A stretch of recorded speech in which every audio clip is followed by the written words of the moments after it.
So students, जैसा कि आप सभी को पता है, लास्ट वीडियो के अंदर हमने क्या सीखा था। हमने सीखा था कि किस तरीके से आप अपने ईमेल को कॉन्फ़िगर कर सकते हैं और साथ ही साथ आपने ये भी सीखा था कि आप किस तरीके से एक कस्टमाइज़ HTML में डिज़ाइन किया हुआ आप ईमेल कैसे तैयार कर सकते हैं और उसको आप कैसे सेंड कर सकते हैं। ठीक है, तो अभी तक हमने इस जो HTTP ड्राइव वाला प्रोजेक्ट है इसको हमने यहाँ पे बना भी लिया है और साथ ही साथ डोमेन ख़रीद के, होस्टिंग ख़रीद के उसके ऊपर हमने उसे होस्ट भी कर दिया है।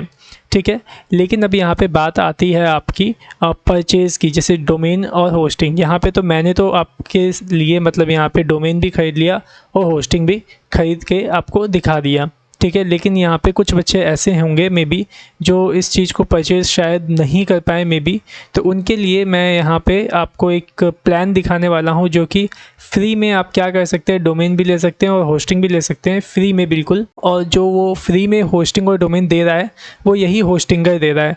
मतलब मैं आपको बताना ये चाहता हूँ कि जो होस्टिंगर के हमने प्लान देखे थे ना, यहाँ पे अगर मैं यहाँ पे होस्टिंगर सर्च करता हूँ और यहाँ पे जाता हूँ इसके प्लान्स पे, देखिए यहाँ पे जैसे मेरे को होस्टिंग लेनी है, वेब होस्टिंग, तो इसके जो प्लान्स देख रहे हैं ना, यहाँ पे सिंगल वेब होस्टिंग आपको दिख रहा होगा, बेस्ट वैल्यू वाला ये 149 वाला होस्टिंग प्रीमियम वेब होस्टिंग है, एक बिज़नेस वेब होस्टिंग है।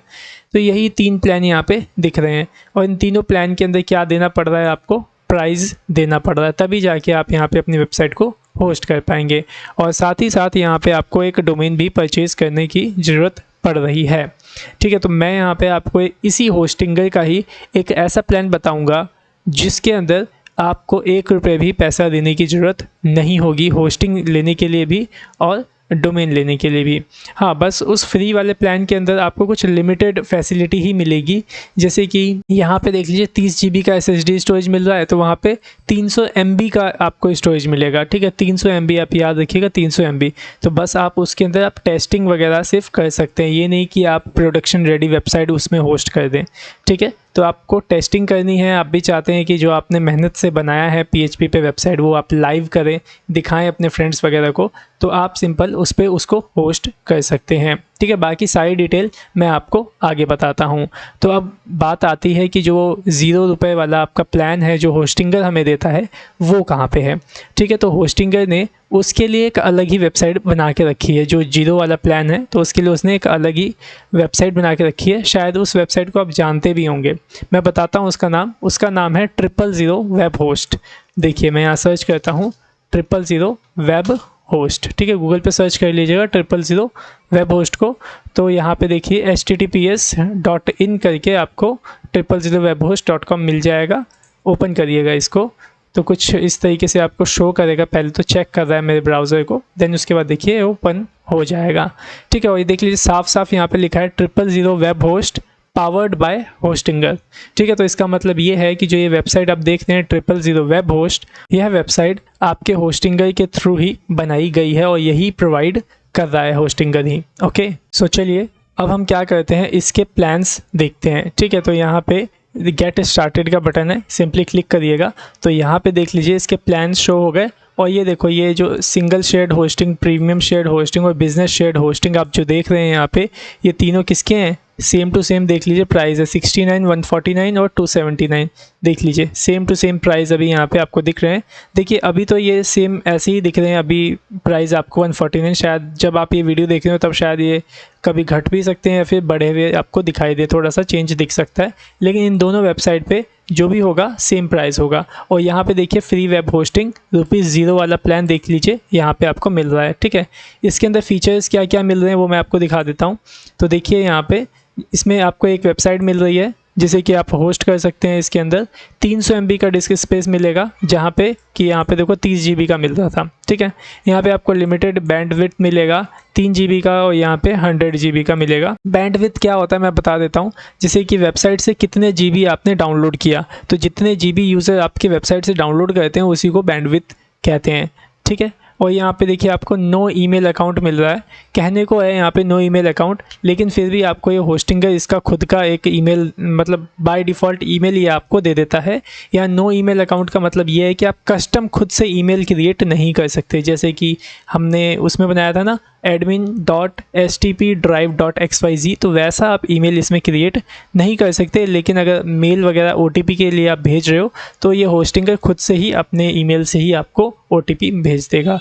ठीक है, यहाँ पे सपोर्ट आपको नहीं मिलेगा, फ्री डोमेन नहीं मिलेगा, बैकअप नहीं मिलेगा, SSL सर्टिफिकेट, ये ध्यान देने वाली बात है। देख लीजिए, SSL सर्टिफिकेट भी यहाँ पे आपको नहीं मिलेगा। देख रहे हैं, फ्री SSL सर्टिफिकेट, जो कि इसके अंदर हमें मिला था जब हमने ये वाली होस्टिंग परचेज़ की थी। ठीक है, फ्री SSL का मतलब आपको पता ही है, मैंने बताया था। ये जो लॉक का सिंबल आप देख रहे हैं इसी को कहते हैं SSL, तो यही आपको इसके अंदर शायद नहीं मिलने वाला है। ठीक है, देन उसके बाद यहाँ पे लाइट स्पीड कैच, ये भी नहीं मिलेगा इसके अंदर। तो यहाँ पे जो ये लाइट स्पीड कैच है ना, ये क्या करता है, जब आपके सिस्टम में एक बार वेबसाइट खुल जाती है तो वो ना आपके ब्राउज़र में ही कहीं कैच करके रख लेता है आपकी वेबसाइट को। देन जब आप रिक्वेस्ट करते हैं तो आपके ब्राउज़र से ही इसे ओपन करके दे देता है। ठीक है, वर्डप्रेस से हमें कोई लेना देना ही नहीं, क्योंकि हम वर्डप्रेस पर इसमें करने ही वाले कुछ नहीं है। क्लाउडफ्लेयर का प्रोटेक्शन हमें मिल रहा है, नेम सर्वर का 99% अप टाइम गारंटी है। ठीक है, बाकी ये देखो 1 FTP अकाउंट मिल रहा है। अब FTP क्या है, इसका पूरा अलग से ही एक चैप्टर है जो कि मैं आगे आने वाली वीडियोस के अंदर आपको बताऊंगा। ठीक है, और यहाँ पे देखो आपको एक MySQL डेटाबेस मिल रहा है। शुक्र मनाओ, यहाँ पे आपको मिल रहा है एक MySQL डेटाबेस। मतलब हम क्या करेंगे, एक डेटाबेस बनाएंगे और उसके अंदर जो भी हमारा टेबल वगैरह क्रिएशन वगैरह सब है वो सब हम इसी में मैनेज कर लेंगे। ठीक है, इसके अंदर आपको 2 अलग अलग डेटाबेस मिल जाते हैं, इसमें एक मिलता है। ठीक है, और DNS मैनेजमेंट इसमें नहीं मिलेगा और कुछ भी इसमें नहीं मिलेगा। ठीक है, तो ये रहेगी बात DNS एंड मैनेजमेंट की, तो इसका भी हम आगे सीखेंगे, इसके लिए भी एक डेडिकेटेड वीडियो है आपके लिए। ठीक है ना, तो ये सारे फीचर्स आपको मिल जाएंगे यहाँ पे ज़ीरो होस्टिंग में, मतलब ₹0 की होस्टिंग के अंदर। तो काफ़ी है इतना हमारे लिए। ठीक है, क्योंकि हमें इसमें सिर्फ टेस्टिंग ही करनी है। तो चलिए स्टार्ट करते हैं इसको हम। तो यहाँ पे देख लीजिए, फ्री साइनअप का ऑप्शन दिख रहा है आपको, सिंपली क्लिक करिएगा इसके ऊपर, फ्री साइनअप के ऊपर। तो देखिए आपसे कुछ साइनअप करने के लिए कहेगा। सो आप यहाँ पे अपना ईमेल, पासवर्ड डाल के यहाँ पे साइनअप कर सकते हैं, या फिर सिंपल से मैं आपको रिकमेंड करूँगा आप यहाँ पे लॉगिन विद गूगल करिए, ज़्यादा बेटर रहेगा। ठीक है, तो मैं सिंपल से इस पर क्लिक करता हूँ लॉगिन विद गूगल के ऊपर। देन उसके बाद देखिए आपसे चूज़ एन अकाउंट का ऑप्शन पूछेगा कि आप किस अकाउंट से लॉगिन करना चाहते हैं। तो मैं यहाँ पे stptask@gmail.com से यहाँ पे लॉगिन करना चाहता हूँ। ठीक है, सो सिंपल मैंने इस पर क्लिक कर दिया, तो अब इसी ईमेल से ही ये मेरा लॉगिन कर देगा। ठीक है, लॉगिन किया, साइन अप करके ऑटोमेटिकली ये लॉगिन कर देगा। ठीक है, तो देखिए थोड़ा सा यहाँ पे लोडिंग ले रहा है, देखते हैं कितना टाइम लेता है, थोड़ा सा टाइम लगेगा यहाँ पे आपका। सो फाइनली यहाँ पे देखिए जैसी लोडिंग हो गया तो यहाँ पे इस तरीके से आ गया, लिखा आ गया हे देयर STP टास्क, इस तरीके से, और लेट्स क्रिएट सम मैजिक। तो इस पर क्लिक नहीं करना है आपको इसमें सब कुछ मालूम है। सिंपल देखिए यहाँ पे लिखा है ना, it's not my first redo. ठीक है, तो सिंपल क्लिक करना आपने यहाँ पे take me to the panel पे क्लिक करना है। ठीक है, सिंपल मैंने इस पर क्लिक कर दिया तो देखिए आपको यहाँ पे लेके आ जाएगा। अब यहाँ पे देखो, यहाँ पे क्या करना है मैं आपको बताता हूँ। यहाँ पे आपको वेबसाइट का नेम लिखना है। बेशक इसने देखो ऑप्शनल दे रखा है, लेकिन यहीं पे आपको वेबसाइट का नाम लिखना है। अब वेबसाइट का नाम आप क्या लिखेंगे, वो जो आपको लिखना है वो लिख सकते हैं। जैसे कि मेरे को किस नाम से वेबसाइट बनानी है, अपनी STP ड्राइव के नाम से। ठीक है, मतलब STP ड्राइव यहाँ पे मैंने क्यों लिखा, मतलब आप ये समझ लीजिए, यहाँ पे आप डोमेन एक तरीके से ले रहे हैं, फ्री में डोमेन ले रहे हैं। ठीक है, मतलब यहाँ पे आपको जिस नाम से डोमेन चाहिए वो नाम आप यहाँ पे लिख दीजिए। अगर अवेलेबल होगा तो आपको मिल जाएगा, अगर अवेलेबल नहीं होगा तो बता देगा कि अवेलेबल नहीं है। ठीक है, तो देख लीजिए मैंने यहाँ पे लिख दिया STP ड्राइव। तो इस नाम से ही जो मेरा डोमेन होगा, डोमेन पता है ना किसको कहते हैं, ये जैसे यहाँ पे इसका डोमेन है www.webhost.com। तो यहाँ पे हम कौन सा डोमेन ले रहे हैं, STP ड्राइव, बस यही अभी ले रहे हैं नाम। ठीक है, .com वगैरह नहीं मिलने वाला फ्री में। ठीक है, तो बस यही ले रहे हैं, तो इतना लिख देना है आपने। यहाँ पे क्या है, ये पासवर्ड है, इन्होंने खुद से बना के रखा है इतना कॉम्प्लिकेटेड पासवर्ड, तो आप इसे डिलीट करिएगा, खुद से आप यहाँ पे एक पासवर्ड क्रिएट करिएगा। ठीक है, तो मैं यहाँ पे पासवर्ड क्रिएट कर देता हूँ। जैसे कि मैं यहाँ पे लिख देता हूँ STP ड्राइव @123। ठीक है, याद रखिएगा अभी ये पासवर्ड। ठीक है, STP ड्राइव @123। बस सिंपल से सबमिट के बटन पे मैं क्लिक करता हूँ, तो देखिए मैंने क्लिक किया और यहाँ पे जो ये आपकी वेबसाइट है वो बनके तैयार हो जाएगी। देख लीजिए थोड़ा सा टाइम ले रहा है, तो वेट कर लेते हैं यहाँ पे थोड़ा सा हम। सो देखिए वो सब तो यहाँ पे सेटअप हो गया। उसके बाद देख लीजिए यहाँ पे ये वाला जो ऑप्शन देख रहे हैं ये हमारे पास मिल गया है, ठीक है। और इस ऑप्शंस के अंदर देखिए आपको क्या बता रहा है, कह रहा है कि आप या तो वेबसाइट बिल्डर यूज़ कर लीजिए, वेबसाइट बनाने वाला टूल, या तो वर्डप्रेस इंस्टॉल कर लीजिए, या तो आपने खुद बना रखी है तो उसकी फ़ाइल को आप अपलोड कर लीजिए। तो ऑब्वियस सी बात है हमें अपलोड ही करना है। सेलेक्ट करिए इसको, ठीक है। तो मैं सेलेक्ट पे क्लिक कर दिया यहाँ पे, और यहाँ पे देख लीजिए जैसे ही मैंने उस पर क्लिक किया वैसे ही देख लीजिए यहाँ पे जो फाइल मैनेजर वाला आपका टूल था वो यहाँ पे ओपन हो गया। और जिस तरीके से आपको प्रीमियम वाले जो हमने प्लान लिया था उसके अंदर public_html फोल्डर मिला था उसके अंदर, वैसे ही फोल्डर देखो आपको यहाँ पे मिल चुका है public_html का। खोलता हूँ मैं इसको यहाँ से, और देख लीजिए यहाँ पे एक फ़ाइल दिखेगी .htaccess, तो इसको आपको डिलीट नहीं करना है, इसी के अंदर ही आपको अपनी जो फाइलें हैं उसको अपलोड कर देनी है, ठीक है। तो चलिए अपलोड कर लेते हैं यहाँ पे अपनी फाइलें। कैसे अपलोड करेंगे मैं बता देता हूँ आपको। सो यहाँ पे देखिए, यहाँ पे आपके सामने दिख रहा होगा अपलोड फाइल्स का बटन, ठीक है। तो आपको इसी पे क्लिक करके फ़ाइल को अपलोड करना है, ठीक है। तो सिंपली देखिए मैं इस पे अपलोड फाइल पे क्लिक करता हूँ, सेलेक्ट फाइल पे क्लिक करूँगा, ठीक है। उसके बाद आपको सी ड्राइव के अंदर जाना है, जैम्प फोल्डर के अंदर htdocs मिलेगा, और इसके अंदर देख लीजिए आपने HTTP ड्राइव प्रोजेक्ट है उसको यहाँ पे बना के इस तरीके से रखा हुआ है, ठीक है। तो मैं आपको एक चीज़ यहाँ बता देना चाहता हूँ, यहाँ पे क्या होगा कि यहाँ पे ना इसके अंदर आप डायरेक्ट ज़िप फाइल वगैरह आप अपलोड नहीं कर पाएंगे। अगर अपलोड हो भी जाती है तो वो एक्सट्रैक्ट नहीं होगी, ठीक है। ऐसा प्रॉब्लम आ गया है इसके अंदर, इसी वजह से मैं आपको ये बता रहा हूँ, ठीक है। तो यहाँ पे इन सभी फाइल को आप कैसे अपलोड करेंगे, तो यहाँ पे एक एक करके आपको यहाँ पे फ़ाइल को अपलोड करना होगा। फ्री प्लान है थोड़ा सा, तो इस तरीके का थोड़ा सा आपको करना ही होगा, ठीक है। बाकी इसका दूसरा सॉल्यूशन भी है, वो मैं आपको बताऊंगा, लेकिन पहले चलिए कोई बात नहीं, हम इसे ऐसे ही अपलोड कर लेते हैं। तो कैसे अपलोड करेंगे देख लीजिए। अभी देखिए मैं आपको दिखाता हूँ, अभी मैं कहाँ पे हूँ, public_html फोल्डर में हूँ, ठीक है। तो इसी के अंदर आपकी सारी फाइल्स रहेंगी।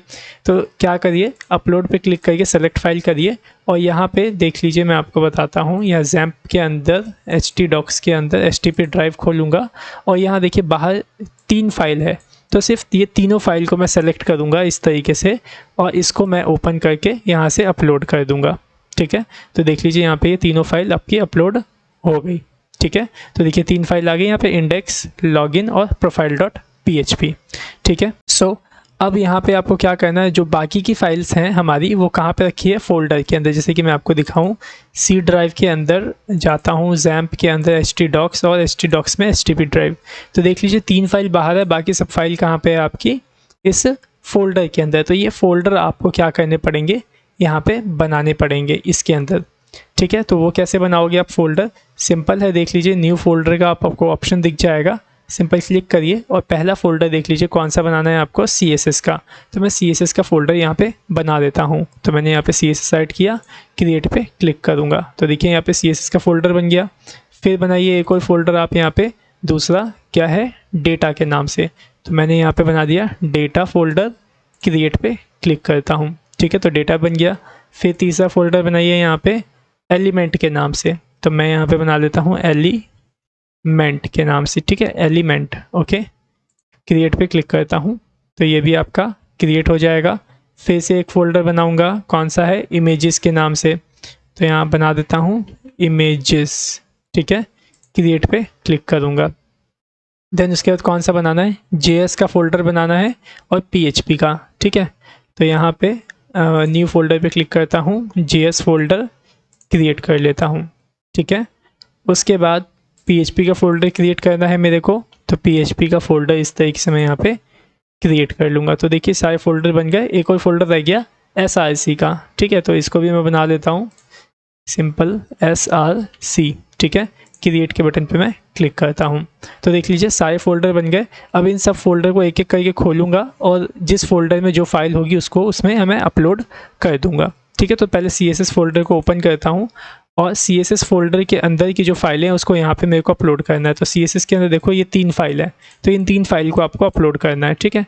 तो कैसे अपलोड करेंगे, यहाँ पे अपलोड फाइल देख रहे हैं ऑप्शन, इस पर क्लिक करिए, सेलेक्ट फाइल पे क्लिक करिए, और देखिए जो CSS वाला फोल्डर है ना, देख लीजिए मैंने htdocs के अंदर HTTP ड्राइव खोला है और इसके अंदर CSS खोला है, और ये 3 फाइल सेलेक्ट करके ओपन पे क्लिक करके यहाँ से अपलोड कर लेता हूँ। तो देख लीजिए यहाँ पे ये तीनों फाइल जो है आपकी वो यहाँ पे फ़िलहाल अपलोड हो रही है। सो फाइनली वो तीनों फाइल आपके CSS फोल्डर के अंदर अपलोड हो गई है। ठीक है, अब आपको बैक अगर जाना है तो कैसे जाएंगे, देख लीजिए यहाँ पे सारे के सारे साइड में आपको दिख जाएगा public_html पे क्लिक करेंगे तो पूरा बैक आ जाएंगे। ठीक है, अब डेटा के अंदर आपको क्या रखना है देख लेते हैं हम यहाँ पे। तो यहाँ से मैं बैक जाके डेटा खोल लेता हूँ। तो डेटा के अंदर जो देखो ये जो फोल्डर बना है ना user2 user3 user4, तो ये सब तो डायनेमिक बना है, अपने आप ही बना हुआ है। तो इसके अंदर आपको कुछ भी रखने की ज़रूरत नहीं है, अपने आप ही इसके अंदर फोल्डर बन जाएगा और अपने आप ही इसमें फाइल जो आप अपलोड करोगे वो आ जाएगा। ठीक है, एलिमेंट के अंदर आपको एक nav.php है, इसको अपलोड करना है। ठीक है, तो मैं यहाँ पे एलिमेंट ओपन कर लेता हूँ और एलिमेंट फोल्डर के अंदर अपलोड पे क्लिक करके यहाँ से अपलोड कर लेता हूँ। ठीक है, ये रहा एलिमेंट और ये nav.php, ओपन पे क्लिक करके अपलोड कर लिया। ठीक है, तो मैंने यहाँ पे nav.php अपलोड कर लिया एलिमेंट फोल्डर में। अब इमेजेस फोल्डर में क्या आएगा आपके, तो इमेजेस फोल्डर को डायरेक्ट यहीं से खोल लेना। तो देखिए इमेजेस फोल्डर यहाँ पे ओपन हो गया और इमेजेस में जो होगा उसे अपलोड कर लूँगा। ठीक है, तो यहाँ से मैं बैक जाता हूँ, इमेजेस में जाता हूँ और ये देखिए ये सारी फ़ोटोज़ हैं, इन सभी पिक्स को मैं सेलेक्ट कर लूँगा ऐसे, या फिर Ctrl+A बटन दबा दीजिएगा और ओपन पे क्लिक कर दीजिएगा। ठीक है, उसके बाद यहाँ पे अपलोड बटन आएगा, क्लिक कर दीजिएगा। देख लीजिए यहाँ पे अपलोडिंग हो रही है। ठीक है, यहाँ पे थोड़ा सा आपको दिक्कत फेस करना पड़ रहा होगा, समझ सकता हूँ। ठीक है, लेकिन ये फ्री में दे रहा है, ये चीज़ें ना थोड़ा सा आपको दिक्कत सहना ही पड़ेगा क्योंकि फ्री में दे रहा है। ठीक है, नेक्स्ट है JS का फ़ोल्डर। तो JS का फ़ोल्डर ओपन कर लीजिए और इसके अंदर हम इसे अपलोड कर लेते हैं। JS वाली फ़ाइल को सेलेक्ट करता हूँ, बैक आता हूँ, यहाँ पे JS फोल्डर ओपन करूँगा, ये दोनों जो है फाइल इसको ओपन करके अपलोड कर लूँगा। ठीक है, बस अब PHP का रह गया और सोर्स का रह गया, बस इन दोनों को कर देते हैं, फिर हमारा सारा जो काम है वो हो जाएगा। ठीक है, PHP फोल्डर यहाँ से खोला, अपलोड पे क्लिक करता हूँ और जो मेरी PHP की फ़ाइल्स हैं ये सारी की सारी फाइल्स इनको सेलेक्ट कर लेता हूँ। और PHP में देख लीजिए आपको एक पेजेस फोल्डर भी बनाना पड़ेगा। तो मैं पहले फ़ाइल सेलेक्ट कर लेता हूँ, ओपन पे क्लिक करता हूँ और अपलोड पे क्लिक कर देता हूँ। तो देख लीजिए यहाँ पे अपलोडिंग चल रही है, इसकी भी हो जान देते हैं इसे अपलोड। सो देख लीजिए सब कुछ यहाँ पे अपलोड हो चुका है। ठीक है, बस यहाँ पे आपको PHP फोल्डर में एक पेजेस के नाम का फ़ोल्डर बनाना है और उसमें भी फाइल आपको इंसर्ट करनी है। तो सिंपल से न्यू फोल्डर पे क्लिक करूँगा मैं यहाँ पे और पेजेस के नाम से फ़ोल्डर बना लूँगा, PAGES। ठीक है, क्रिएट पे क्लिक कर देता हूँ। तो देखिए आगे पेजेस के नाम का, तो पेजेस फोल्डर को मैंने यहाँ पे ओपन कर लिया है और इसके अंदर अपलोड करूँगा किसे, देख लीजिए पेजेस को खोलूँगा यहाँ से और ये जो तीनों चारों फाइल है इसको मैं ओपन कर दूँगा कहाँ पे, पेजेस फोल्डर में। तो मैंने यहाँ पे इसे अपलोड कर दिया। ठीक है, कुछ इस तरीके से। उसके बाद रह गया आपका जो सोर्स वाला फ़ोल्डर है, ये इसे ओपन करिए और इसके अंदर अपलोड कर लीजिए जो सोर्स के अंदर पड़ा हुआ है। ठीक है, तो ये रहा सोर्स फोल्डर, इसके अंदर ये दो फाइल है, इसे ओपन करता हूँ और यहाँ पे अपलोड कर लेता हूँ। सो फाइनली सब कुछ यहाँ पे अपलोड हो गया है। public_html पे क्लिक करिए तो देख लीजिए आपकी जो सारी फाइल्स थी वो यहाँ पे अपलोड हो चुकी है। ठीक है, तो सक्सेसफुली ये तो काम हो गया। अब यहाँ पे आपको एक चीज़ और ध्यान में देना है कि ये आपकी PHP की फाइल्स हैं और PHP के अंदर हमने क्या यूज़ किया है, आपका डेटाबेस यूज़ किया है। phpMyAdmin सॉफ्टवेयर आपको पता है ना, हमने प्रीमियम वाले में भी यूज़ किया था, फ्री वाले में लोकल होस्ट में भी हमने यूज़ किया था। तो यहाँ पे आपको कैसे मिलेगा वो सॉफ्टवेयर, कैसे एक्सेस करेंगे उसको, तो वो मैं आपको बताता हूँ। जब यहाँ आ जाइएगा, न्यू टैब यहाँ पे ओपन करेंगे ना, जो पहले वाला टैब था, तो उसके अंदर देखो आपको लिखा हुआ मिल जाएगा माई वेबसाइट्स। ठीक है, मतलब जब हमने क्लिक किया था ना अपलोड योर फाइल, उस पर क्लिक करने के बाद तो ये न्यू टैब में आपका ओपन हो गया था। ठीक है, लेकिन उसी टैब में आपका ये इस तरीके से माई वेबसाइट्स ओपन हो गया है। ठीक है, तो यहाँ देख लीजिए आपको एक HTTP ड्राइव स्टेटस रनिंग दिख रहा होगा, https http://webhostapp.com करके। तो यही अब आपकी डोमेन होगा वेबसाइट का, इसी पे क्लिक करके ही आप अपनी वेबसाइट को खोल पाएंगे। चलिए एक बार खोल के देख लेते हैं। वैसे तो अभी हमने डेटाबेस तो सेट किया नहीं है, तो साइन अप लॉगिन होगा नहीं अभी, जब तक डेटाबेस आप सेट नहीं कर लेंगे। फिलहाल एक बार खोल के देखते हैं। सो मैंने क्लिक किया, देखिए साइड में ओपन हो गया यहाँ पे, और देख लीजिए आपका जो वेबसाइट है वो यहाँ पे देखिए लाइव हो चुका है फ्री में ही। देख लीजिए ये रहा डोमेन। और साथ ही एक खुशखबरी की बात तो ये है कि देखो आपको यहाँ पे SSL सर्टिफिकेट भी मिल चुका है। देखिए लॉक लगा हुआ यहाँ पे आ रहा है। ठीक है, लॉक लगा होने का मतलब ये है कि HTTPS मतलब सिक्योर प्रोटोकॉल आप यहाँ पे फॉलो कर रहे हैं। ठीक है, यहाँ पे देख लीजिए थोड़ा सा एक नीचे मैसेज आ रहा है, तो इसे आप इग्नोर करिएगा क्योंकि ये फ्री में है, तो ये ऑब्वियस ही बात है कि थोड़ा बहुत मैसेज वगैरह यहाँ पे ऐसे देंगे ही। ठीक ठीक है। बस ये है, देख लीजिए आपकी वेबसाइट हो गई है लाइव।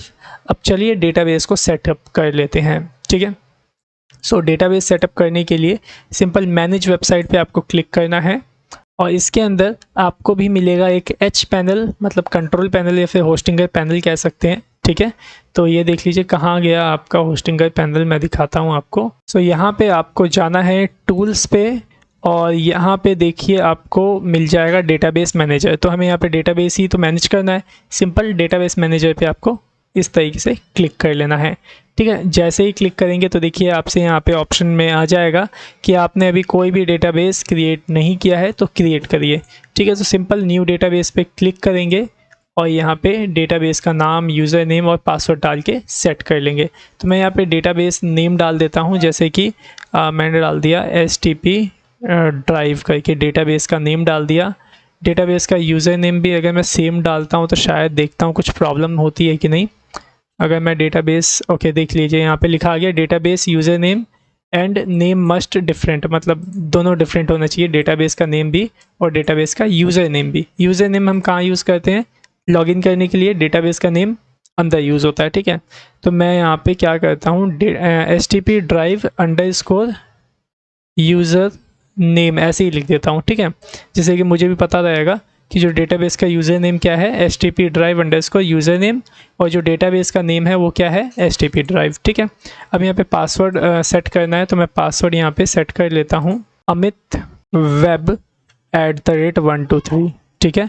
तो मैंने ये पासवर्ड सेट कर दिया, amitweb@123, ठीक है। तो देखिए अभी भी लिखा है this field is too short, अभी थोड़ा और इसको लंबा चाहिए पासवर्ड। अमित वेबसाइट कर देता हूँ पूरा, amitwebsite@123, ठीक है। तो देखिए ये पासवर्ड ठीक है, तो यही पासवर्ड याद रखिएगा, अब भी यही है amitwebsite@123, ठीक है। क्रिएट पे क्लिक करता हूँ मैं। सो क्लिक किया, जिससे कि क्या होगा, जो आपका डेटाबेस है देखिए ऊपर यहाँ पे लोडिंग हो रहा है और यहाँ पे देखिए डेटाबेस क्रिएट हो चुका है, ठीक है। अभी क्रिएटिंग हो रहा है थोड़ा सा, देखिए यहाँ थोड़ा प्रोसेस हो रहा है, टाइम लग रहा है, वेट कर लेते हैं 2 मिनट का। सो फाइनली यहाँ पे देख लीजिए हमारा जो डेटाबेस है वो क्रिएट हो चुका है और यहाँ पे हमें मैनेज का जो ऑप्शन है वह मिल चुका है, ठीक है। और देख लीजिए डेटाबेस का ये नेम ये है और डेटाबेस यूज़र नेम ये है जो मैंने बनाया था यहाँ पे, ठीक है। लेकिन मैंने तो इतना ही लिखा था, इसने आगे से अपना कुछ ID जोड़ दिया, तो ये पूरा ही आपको यूज़र नेम है और यही पूरा आपका पूरा डेटाबेस का नेम है, ठीक है ना। और ये लोकल होस्ट नेम में आपका लोकल होस्ट आ जाएगा। तो चलिए अब इस पर मैनेज पे क्लिक करता हूँ मैं, और PHP माई एडमिन जो देख रहे हैं ना, इसको मेरे को ओपन करना है। तो सिंपल इस पर क्लिक करता हूँ, तो देखिए न्यू टैब के अंदर आपका जो PHP माई एडमिन सॉफ्टवेयर है ना, MySQL सॉफ्टवेयर, वो यहाँ पे ओपन हो रहा है, ठीक है। अभी थोड़ा सा टाइम ले रहा है ओपन होने में, देख लेते हैं। सो देखिए फाइनली यहाँ पे ओपन हो चुका है, ये देखिए ये रहा आपका डेटाबेस STP ड्राइव वाला। क्लिक करता हूँ, इसके अंदर अभी आपको कोई भी टेबल जो है वो देखने को नहीं मिलेगा, देख लीजिए नो टेबल फाउंड। तो हम इसके अंदर इंपोर्ट करेंगे। सो इंपोर्ट पे मैंने क्लिक किया और जो मैंने आपको एक फ़ाइल दिया ना यूज़र्स वाला, उसी को मैं यहाँ पे अपलोड कर रहा हूँ, ठीक है। तो मैं यहाँ पे STP ड्राइव में आ जाता हूँ बाहर और ये देखिए ये रहा मेरे पास यूज़र नाम से फ़ाइल, इसको ओपन करता हूँ और यहाँ पे गो के बटन पे क्लिक करता हूँ। तो यहाँ देख लीजिए इंपोर्ट हो रहा है, जैसे इंपोर्ट हो जाएगा वैसे ही आपका टेबल इसके अंदर इंसर्ट हो जाएगा, ठीक है। तो थोड़ा सा वेट कर लेते हैं।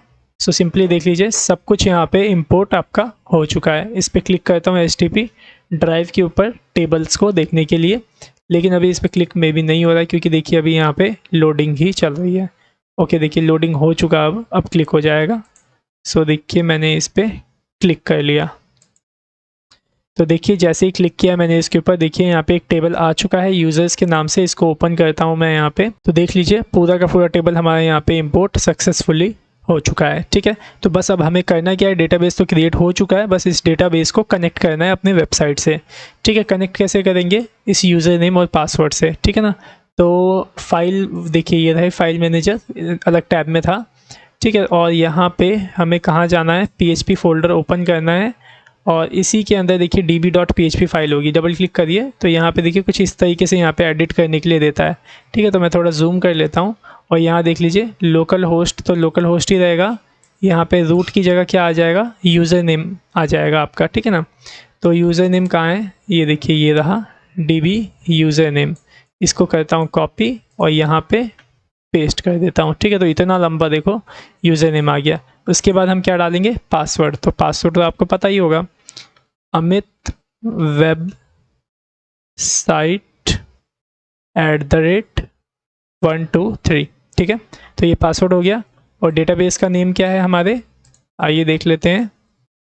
ये है डेटाबेस नेम, कॉपी कर लीजिए इसको सिंपल से और यहाँ पे इसे पेस्ट कर लीजिए। ठीक है, तो यहाँ पे हमने अपना डेटाबेस भी यहाँ पे कनेक्ट कर लिया। उसके बाद आप इसे छोटा कर लीजिएगा, सेव देख रहे हैं, सेव पे क्लिक कर दीजिएगा। तो देखिए यहाँ पे ये सेव हो चुका है। ठीक है, या तो फिर सेव एंड क्लोज पे क्लिक कर देंगे तो सेव होके ये क्लोज हो जाएगा। ठीक है, तो फाइनली इतना काम हो गया। अब एक चीज़ आपको और छोटा सा करना है जो कि हमने पिछली बार उसमें नहीं किया था। तो जो आपका pay.php है ना, ये वाला pay.php, इसे ओपन करिए और इसके अंदर यहाँ से आपने जूम भी कर सकते हैं, बाकी मैं ऐसे ही जूम कर लेता हूँ। यहाँ पे देखिए इसके अंदर जो ये रीडायरेक्ट यूआरएल डला हुआ है ना, ये कौन सा वाला है, लोकल होस्ट का है। ठीक है, तो हमें यहाँ पे लोकल होस्ट की जगह HTTP ड्राइव वाला जो यहाँ पे मेन यूआरएल है उसको राइट करना होगा, तभी जाके ये आपका सही से काम करेगा। ठीक है, तो यहाँ का यूआरएल क्या है मैं आपको बता देता हूँ। यहाँ का यूआरएल है आपका HTTPS है, S क्यों है, क्योंकि सिक्योर, HTTP drive.000webhostapp.com। तो ये है आपका अभी डोमेन नेम मेन URL। ठीक है, तो इतना इसको कर लेना और इसे सेव एंड क्लोज पे क्लिक कर देना। ठीक है, तो जिससे कि सेव हो जाएगा। अब आप finally maybe sign up यहाँ पे कर सकते हैं। तो चलिए साइन अप करके देखते हैं वेबसाइट में। मैं यूँ ओपन कर लेता हूँ। कैसे, HTTP drive.xyz, नहीं ये नहीं है आपका, आपको निकालना पड़ेगा डोमेन। मैं बताता हूँ कैसे निकालोगे। यहाँ पे आप आ जाओगे ना जहाँ मैनेज आपका डेटाबेस है, यहाँ पे आप आ जाना माई साइट्स पे, देखिए सबसे ऊपर, और देखिए ये रहा आपके वेबसाइट का link https http drive.000webhostapp.com। Click करिए इसी के ऊपर, तो ये आपका ओपन हो जाएगा। तो देख लीजिए ओपन हो गया। तो चलिए एक साइन अप करते हैं। ठीक है, अब इसके अंदर मैं HTTP टास्क वाली ईमेल से ही साइन अप करने वाला हूँ। तो मैं यहाँ पे अमित के नाम से ही रजिस्टर करता हूँ। ठीक है, सो मैंने राइट किया अमित, ईमेल आईडी डाल देता हूँ stptask@gmail.com। ठीक है, stptask@gmail.com। पासवर्ड डाल दूंगा 123। रजिस्टर नाउ पे क्लिक करता हूँ। देखिए प्लीज़ वेट, रजिस्टर सक्सेस का मैसेज आ गया, इसका मतलब कि ईमेल आ गया होगा। ठीक है, तो चलिए ईमेल आईडी मैं यहाँ पे ओपन कर लेता हूँ, जीमेल अपनी। सो कुछ इस तरीके से, और यहाँ पे अभी तो मेरे पास कोई भी कोड नहीं आया है। ओके, सो स्टूडेंट्स यहाँ पे देख लीजिए अभी मेल नहीं आया। मेल क्यों नहीं आया वो भी मैं बता देता हूँ, क्योंकि हमने मेल वाला कोड ना डिसेबल करके रखा हुआ था। जैसा कि जब हमने प्रीमियम में होस्ट किया था तो उसको मैंने ऑन किया था ना मेल वाले कोड को, क्योंकि मैं लोकल होस्ट पे टेस्ट कर रहा था, तो मैं नहीं चाहता था कि बार बार मेल जाए, तो इसी वजह से मैंने उस कोड को क्लोज़ कर दिया था। तो वापस से आप यहाँ पे फाइल होस्ट पे आना, मतलब अपने फाइल मैनेजर में, और यहाँ पे ना आपको क्या करना होगा, ये register.php है, इसको ओपन करना होगा। ठीक है, तो देख लीजिए यहाँ पे ओपन हो रहा है, और इसके अंदर देख लीजिए जो मेल वाला आपका कोड है ना, मैंने इसको डिसेबल यहाँ पे कर दिया है। तो आप इसे इनेबल कर लीजिए, ये जो डबल स्लैश दिया है ना, इसको मैं इनेबल कर लेता हूँ कुछ इस तरीके से। और ये सेंड एक्ट है ना ATC, ये वाला, इसको मैं यहाँ से डिलीट कर दूंगा। और यहाँ पे ये जो =2 मैंने कंपेरिजन करके रखा था पहले से ही, उसमें डाल के रखा था, इसको भी मैं हटा लेता हूँ। ठीक है, अब आप इसे सेव करके क्लोज़ कर दीजिए। और जो ये फ्रॉम वाला आप हेडर देख रहे हैं ना, हेडर्स फाइल, आप इसको यहाँ से हटा दीजिए, क्योंकि ऑटोमेटिकली अपने हिसाब से मेल भेजेगा। यहाँ पे हमें हेडर्स फाइल डालने की अभी ज़रूरत नहीं है। ठीक है, क्योंकि फ्री वाला है, ये अपने ईमेल तो देता नहीं है, जो इसका ईमेल होगा ये खुद से ही भेज देगा। सेव एंड क्लोज पे मैं यहाँ पे क्लिक कर देता हूँ। ठीक है, अब हम यहाँ पे क्या करेंगे, सिंपल से यहाँ पे तो देख लीजिए मेरी वेबसाइट कहाँ गई, ये रही वेबसाइट HTTP drive.000 वाली। तो अब आपको यहाँ पे दोबारा से साइन अप करना होगा, लेकिन जो ईमेल आईडी मैंने पहले से ही इसमें रजिस्टर कर दिया है वो तो मेरे डेटाबेस में आ गया होगा। अगर मैं यूज़र्स पे क्लिक करता हूँ तो देखिएगा यहाँ पे डेटाबेस के अंदर वह जो एंट्री है वो हो गई होगी, देख लीजिए यहाँ पे ये हो चुकी है। ठीक है, तो फिलहाल के लिए मैं क्या करता हूँ, इसको डिलीट कर देता हूँ, क्योंकि मेरे को दोबारा से इसे साइन अप यहाँ पे करना है। तो देखिए मैंने डिलीट पे क्लिक कर दिया और ये यहाँ पे डिलीट हो चुकी है। ठीक है, अब चलिए दोबारा से यहाँ पे रजिस्टर करते हैं। तो मैं सिंपल से रिलोड कर लेता हूँ इसको, और साइन अप पेज ओपन हो गया। वापस से डालता हूँ user name Amit, email ID डाल देता हूँ stptask@gmail.com, पासवर्ड डाल दूँगा 123। ओके, इसके बाद रजिस्टर नाउ पे क्लिक करूँगा। ठीक है, देख लीजिए पासवर्ड 123, रजिस्टर नाउ पे मैंने क्लिक किया। प्लीज़ वेट मैसेज आया, रजिस्टर सक्सेस यहाँ पे ऐसे आ चुका है। ठीक है, अब एक बार मेल चेक कर लेता हूँ यहाँ पे कि मेल आया या नहीं। देख लीजिए, यहाँ देखिए रीलोड करने की भी ज़रूरत नहीं पड़ी और यहाँ पे देख लीजिए मेल आ गया, activation code thank you for choosing our product वाला। क्लिक करता हूँ इसको और यहाँ पे देख देते हैं किस ईमेल से मेल आया है। तो देखिए यहाँ पे node4c.000webhost.io से इस तरीके से मेल आया है हमारे पास। ठीक है, ये देखिए इतना लंबा मेल आईडी है, ये देखिए इतना लंबा मेल आईडी से मेल आया हमें। तो कोई नहीं, अब जिससे मर्जी से ये भेजे कोई प्रॉब्लम नहीं, हमें बस मेल आना चाहिए क्योंकि आपको टेस्टिंग ही करनी है। तो ये रहा एक्टिवेशन कोड, कॉपी कर लेता हूँ मैं इसको यहाँ से और सिंपली यहाँ पे एक्टिवेशन कोड में मैं यहाँ पे ऐसे पेस्ट कर लूँगा। एक्टिवेट नाउ पे क्लिक करता हूँ तो देखिए यहाँ पे आपका जो अकाउंट है वो यहाँ पे फ़िलहाल एक्टिवेट हो चुका है। अब यहाँ पे आप लॉगिन कर लीजिए। तो मैं डाल देता हूँ stptask@gmail.com। ठीक है, पासवर्ड डाल दूँगा 123। ओके, लॉगिन नाउ पे क्लिक करता हूँ तो देख लीजिए यहाँ पे आपका लॉगिन हो चुका है।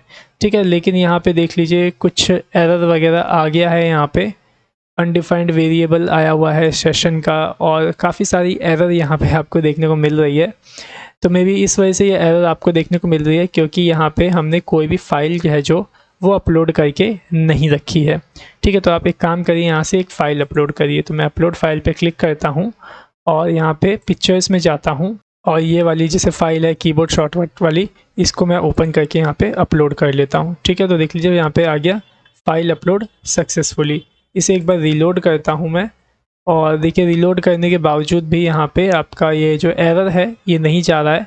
ठीक है, इसी के अंदर पता नहीं क्यों ये एरर आ रहा है, उसके अंदर तो ये एरर आया नहीं था। चलिए रुकिए, इसे देख लेते हैं क्या एरर है। सो स्टूडेंट्स, यहाँ पे एरर क्या आ रहा है जरा उसको समझने की कोशिश करिएगा। यहाँ पे लिखा है session start can not start session, मतलब जो कि हमने माई फाइल्स के अंदर जो हमने सेशन स्टार्ट किया था और वहाँ से हम उसकी ईमेल आईडी निकाल रहे थे जो यूज़र ने लॉगिन कर रखा है।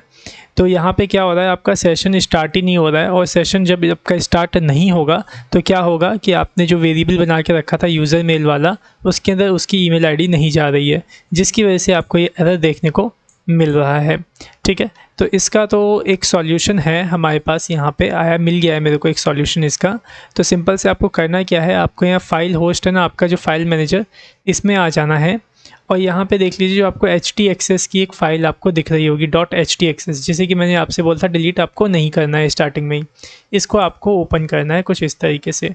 ठीक है, ओपन हो जाएगा और यहाँ पे देख रहे हैं डिस्प्ले एरर 1 लिखा हुआ है ना, इसके ठीक नीचे आप एंटर ऐसे प्रेस करेंगे और एक कोड आपको दे रहा हूँ, इसे आपको पेस्ट करना है। देख लीजिए क्या है कोड यहाँ पे, ये देख लीजिए ये कोड है php_flag output_buffering on। ठीक है, मतलब इस कोड को आपको यहाँ पे लिख देना है। तो इस कोड को अगर आप लिख देते हैं यहाँ पे तो सिंपल से जो आपका वो एरर आ रहा था वो आना बंद हो जाएगा, यहाँ पे जो सेशन है वो स्टार्ट हो जाएगा। एक्चुअली ये एरर आया ही इसलिए क्योंकि जो आपकी होस्टिंग है ये फ्री ऑफ कॉस्ट वाली होस्टिंग है, तो इसके अंदर से कुछ आपकी लिमिटेशंस लगी हुई हैं। तो यहाँ पे हमें उस लिमिटेशंस को थोड़ा बहुत हटाने के लिए मैंने ये कोड किया हल्का सा, और यहाँ पे आप सेव एंड क्लोज देख रहे हैं, इस पर आप क्लिक कर लीजिएगा। ठीक है, तो जैसे ही आप इसे सेव कर लेंगे और अपने यहाँ पे आएंगे और अगर आप इसे रीलोड करते हैं तो देखिएगा आपको ये एरर देखने को अब नहीं मिलेगा। तो देख लीजिए हमने यही वाली जो फ़ोटो थी वो अपलोड करी थी और देखिए यहाँ पे जो एरर है आपका वो भी जा चुका है। फेवरेट फाइल पे क्लिक करता हूँ तो देखिए फेवरेट फाइल में भी शो हो रहा है क्योंकि ये ऑन था। मैं इसे ऑफ़ करता हूँ, देखिए ऑफ़ हो गया, तो फेवरेट फाइल में ये शो नहीं होगा। एक दो फाइल और अपलोड करके देख लेते हैं सही से काम कर रहा है कि नहीं। सो मैं ये PDF ओपन करता हूँ यहाँ से, तो देखिए ये अपलोड हो रहा है यहाँ पे PDF, थोड़ा सा टाइम ले रहा है, बस ये अपलोड हो ही गया 100%। और देख लीजिए फाइनली ये अपलोड हो गया सक्सेसफुली, यहाँ पे आ चुका है। अगर मेरे को इसे डिलीट करना है तो देख लेते हैं डिलीट काम करता है कि नहीं। तो डिलीट के बटन पे इसमें क्लिक करता हूँ तो देखिए फाइल डिलीट सक्सेसफुली और ये आपका डिलीट हो गया है। ठीक है, सो इस PDF को हम यहाँ पे क्या करते हैं, एक बार डाउनलोड करके भी देख लेते हैं। डिलीट करके तो देख ही लिया, डाउनलोड पे क्लिक करता हूँ, देखते हैं डाउनलोड होता है कि नहीं। तो देख लीजिए यहाँ पे डाउनलोड भी हो गया, ओपन पे क्लिक करेंगे तो ओपन भी हो जाएगा। सब कुछ यहाँ पे देख लीजिए सही से काम कर रहा है आपका।